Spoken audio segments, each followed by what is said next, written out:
Hello guys, and welcome to another 3000 GT VR4 video. It's been about 3 months since I last posted a video about this car, and quite a few things happened. Meanwhile, first thing that happened is the ECU failed. So, as the title on the video says, today I'm going to explain to you where each pin has to be moved onto 9899 VR4 ECU in order to retrofit 9899 ECU in your 91 to 93 car. Now my ECU had capacitors replaced already, and still failed. I think a coil driver or something failed in the car. The car was trying to start, but it couldn't quiet. It felt like the timing was very advanced, and so at that point I decided to install 9899 ECU in my car. This was kind of the cheaper way to go for me, but it also required roughly about a couple of days of wiring, because every single wire that connects to the ECU has to be cut and soldered to the new connector plugs that fit 98 to 99 ECU cars. That means that the connector plugs are the same for Mitsubishi Eclipse and Mitsubishi Montero. You're looking for the orange, green, and the blue plug. If you find the 3000 GT VR4 plugs, all the wires that are coming out of those plugs are exact same color as a 91, 93. So it will be easier because now you have the same color wire coming with the plug, and you can much easier check if you're doing your work properly. To where I purchased Eclipse plugs, so all the wires that came with the plugs were not matching to my car, but still there was an eBay seller that was selling a 3000 GT VR4 plugs for $98.99 car, and he was asking for $300 for the plugs, which was absurd in my opinion.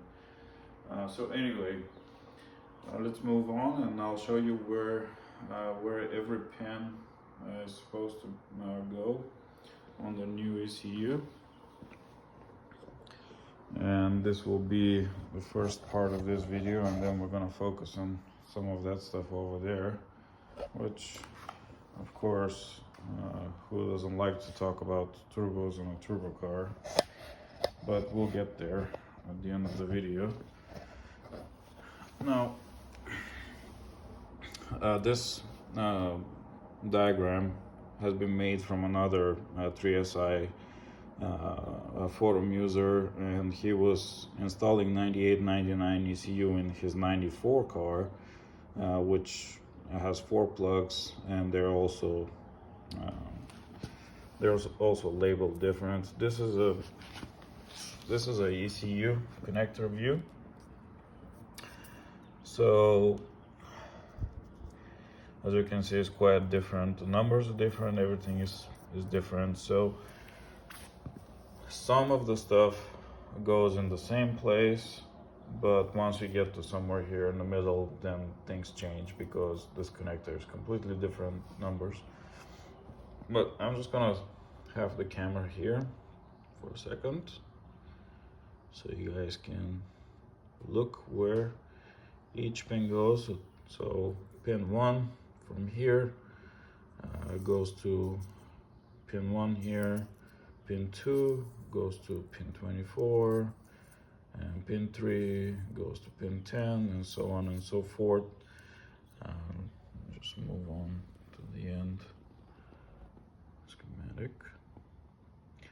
So So this has been checked and verified. This is the correct place for each wire that you're supposed to transfer to 9899 ECU. And here's to say a big thank you to Larry here at Real Performance. Larry is a 3000 GT specialist, and he has been a great help ever since I started. I bought the car and started working on it, and he has just been guiding me with tricks and things to know about these cars that he learned throughout the years working on them. So I spent a couple of days trying to make this and arrange and figure out where everything goes, and afterwards I found out Larry actually had a 9193 adapter harness, which is no longer available to purchase, and verified all these wires, and I also was uncertain where to plug in some of the wires for the active exhaust control. And yeah, if you want to install OBD2 so you'll be able to communicate with the control module with regular OBD2 scanner, then you're gonna need to find these wiring diagrams. So these wires are plugged into your current ECU, and they come from the car's diagnostic port. So here is labeled, if you're installing OBD2 connector, this is where you need to go: pin 1 and pin 7. So here they are. This is the yellow wire and the pink wire, and the pink wire goes to pin 1 and the yellow wire goes to pin 7.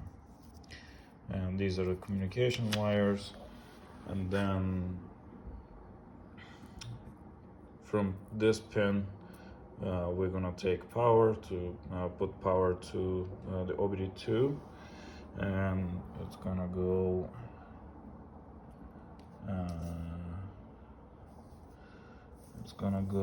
into pin 16 on the OBD2 connector. And then from this pin we're gonna take ground, and that is gonna go into what are these, pin 4 and 5. So that's all you need if you want to just communicate with the engine control module through OBD2. I have not tried to wire any of the other ECUs to see if they will communicate through OBD2 with a regular OBD2 scanner. Some of the ECUs use very old way to communicate with older scan tool that it's made for 91, 93 cars.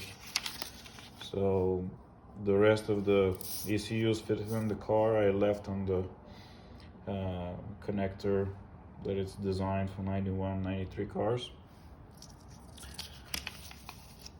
So yeah, this is the wiring diagram I used to match all the colors. Make sure I'm connecting everything properly. This is a 9899 engine controls wiring diagram. Highly recommend, if you guys are doing this, to find proper wiring diagram just to verify your work. You don't want to connect things wrong and find out the hard way whether you can burn an ECU or do some kind of damage to other electrical components in your car. These are the 91, 93 engine controls diagrams. They're a lot less understandable. They're still readable. You still understand how everything is wired. It's just shown in a much more confusing way versus this one right here. It's like 3 pages. You tape them together and you have all the engine controls, all the sensors, everything that you need. So yeah, that's pretty much it about the ECU. This took about a couple of days to do, and I pulled the wires. The ECU wires come on this side, and they run under the center console. So I disconnected whatever else runs with that wiring harness. I think there's just a couple of connectors, and just pulled the wiring harness into the passenger side to where I could work much more comfortable versus working here on that side under the steering wheel and under the dash, and having to resolder all the wires that connect to the ECU and isolate and make room for everything. So that about wraps it up for the ECU. And another problem that we had a problem with the knock sensor. Here's to say I'm a little disappointed from a 3SX company. I purchased their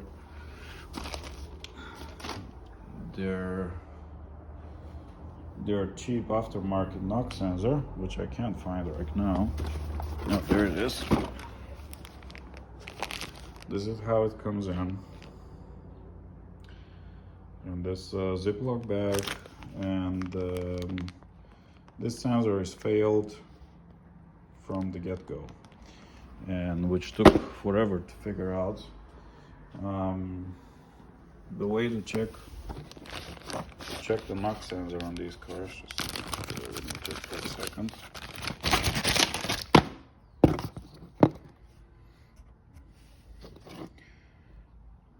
You can check connectivity between this pin and the body of the sensor. This metal, just between this pin and the body, between that pin and the body, there should be no connectivity, and this sensor has connectivity. Actually, for the sake of the video, I'll just find my tools and I'll show you guys.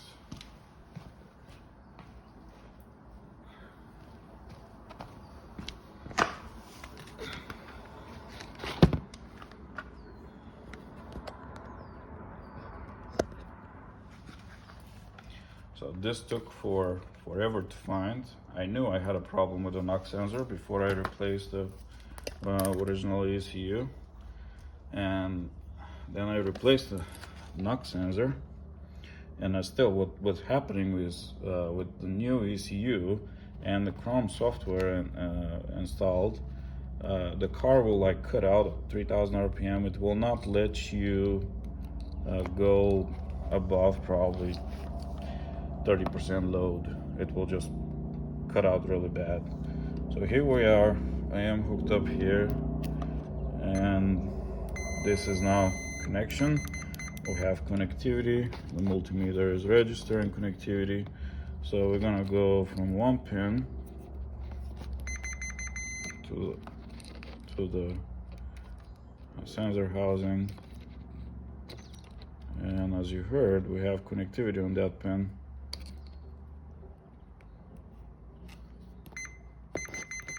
There, we have connectivity, and we shouldn't have. So I did not check this before I installed it, and then I have to do it again. There is no connectivity on the other pin. So yeah, by the time I removed this sensor, and I called 3SX, and they said, oh, you have to return it, then we'll give you another one. I told them I want my money back. And, that's, I guess, not how they work, but by the time I remove it from the car, they told me it was pretty much too late, because I had to return it within like a couple of weeks, and there was no way for me to remove it from the car that quick. But anyway, if you're buying a knock sensor, buy your original NTK knock sensor. I will put the original NTK number on the description because I forgot to take the box here, so I can show you exactly what the number is.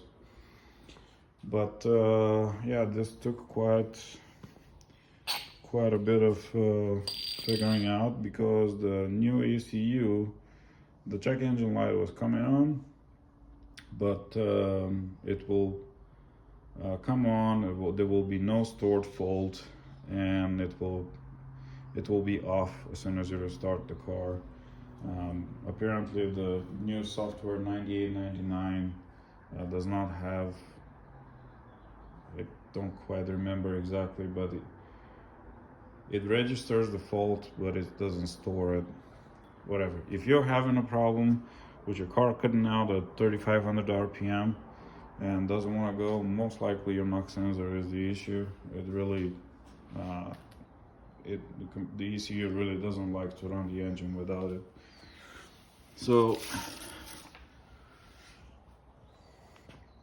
moving on to, this is why the car is up on the jack stand. I have the turbos out, as you can see, and I'm also updating the radiator. My car still had the original radiator, which is over 30 years old at this point, and it held up pretty good. But I had a good deal on this radiator, and this fan shroud is actually for Evo 10, I think, which I modified. I cut it and then had it re-welded because I had to shrink the shroud in order to fit the 3000 GT radiator, and I built my brackets here so I can install it properly, and there is no tension anywhere here to where the shroud will maybe excessively push on the radiator. The reason I bought this was because it was less than half the price of what assembly like that cost. I also modified, this is the way it comes in with these bolts pushed from the inside out. So as soon as you loosen this up, there is no access to the back here to that bolt for you to be holding it. The whole thing is going to start spinning. So if you want to remove just the fans with the fan shroud, you pretty much can't. The whole thing has to come out with the radiator because there's not much room. This fan almost touches the alternator. So I modified here a little bit. I installed a riv nut. It looks like a rivet, but it actually has thread inside once installed. So I could use screws here on this fan, so I can remove this fan first, and then if I want to remove the shroud with this fan, then there is enough room. It's just something for a little bit forward thinking for future repairs. It's not always ideal to drain the cooling system on your car. I mean, obviously this has to be, upper hose has to be removed. I just thought it's a better idea to help myself for future repairs. This fan here is the condenser fan, the original one, that has two coils, two separate coil windings, and it's got high speed and low speed, and the low speed is just one coil, and the high speed is a combined both coils working. This is again after consulting with Larry here. He was explaining to me, and then I look at the wiring diagram, and again, big thank you to Larry. This project is not going to be what it is today if it wasn't for him feeding me all that useful information. And here there are two ground wires, and there are two power wires. One comes in a low speed relay, the other one comes in high speed relay. I'm just gonna splice the two powers together and hook up this to the positive side and just one wire for the ground. And whether high speed on or low speed on, this fan will work either way. And like I said, the two powers have to come in order for the high speed to come in. So even if I hook up just the low speed power wire, it will still run even after the high speed power is requested. Now this is the cooling fan, and the cooling fan is gonna be hooked up exactly like it's on the car. And I bought this 5mm bolt because these are just sheetrock screws that hold these fans in place. And I bought a 5mm screw that I'm gonna screw from the backside in. And I'm gonna use some kind of glue here and on the nut glue to make sure that this does not come loose from vibrations and whatnot. So this is where the resistor is placed originally on the fan assembly, and the reason being is that the fan is constantly cooling this resistor so it doesn't overheat and get damaged. And then I have to just solder here these two wires, and everything just uses the regular wiring harness. And I have a new rear oxygen sensor. This is the original oxygen sensor. Again, big thank you to Larry. He had this in stock in his shop. Sold it to me very reasonable price. And here is the main thing that Larry does on these cars. He actually rebuilds the turbos, and he can alter the compressor side wheel. He also, depending how far people want to go with their power, he can replace the compressor wheel or the exhaust wheel. However, he figured out through the years is best to do depending on what you want to do. I just stepped the compressor side wheel the next step up, which is 13T, and that's the biggest size wheel you can fit before you have to. Next step is 16T, and then he actually machines and sleeves this housing, because then you're taking too much of this housing. There's not enough meat left here. But after talking to him several times and told him what I want to do with the car, he said this is the way to go. Also, my engine is not built or anything. It's just a stock bottom end. Everything is stock, and it's gonna be a daily driver. I'm not hunting for 500 horsepower or more or anything. This will just bring the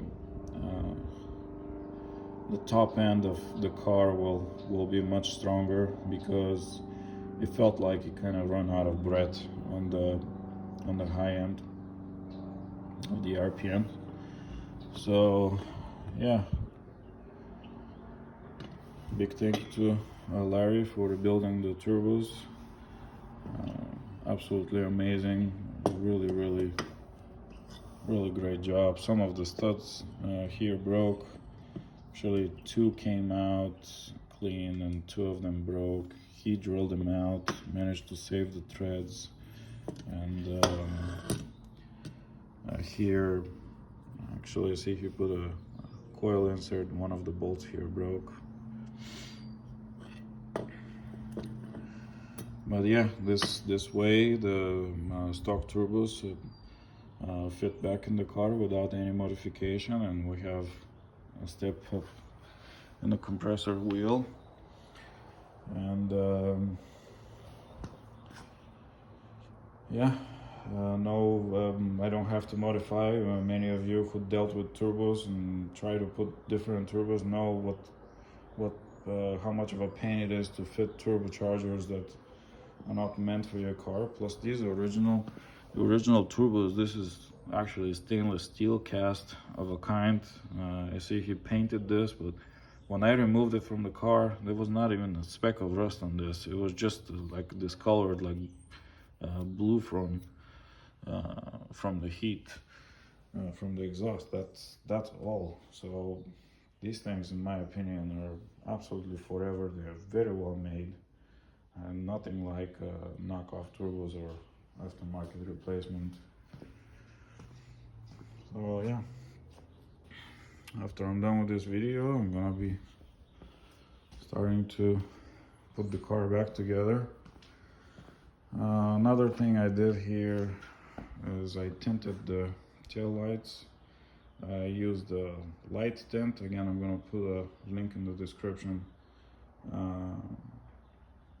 to the part number on the tint. What I used, it just gave it a tone darker. It is not, they're not blacked out to where I'm gonna be getting pulled over and get a ticket possibly for blacking out my tail lights. The trunk here is all put back together with all the plastics and all the coverings. The rear bumper has the bumper support from a 94 car, which is aluminum instead of the original steel one that came on the early models. And I also put LED stop lights because they're a little bit brighter to penetrate better through the darker tint.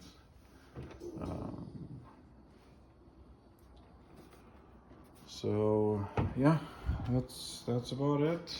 I think I'm gonna wrap this video here.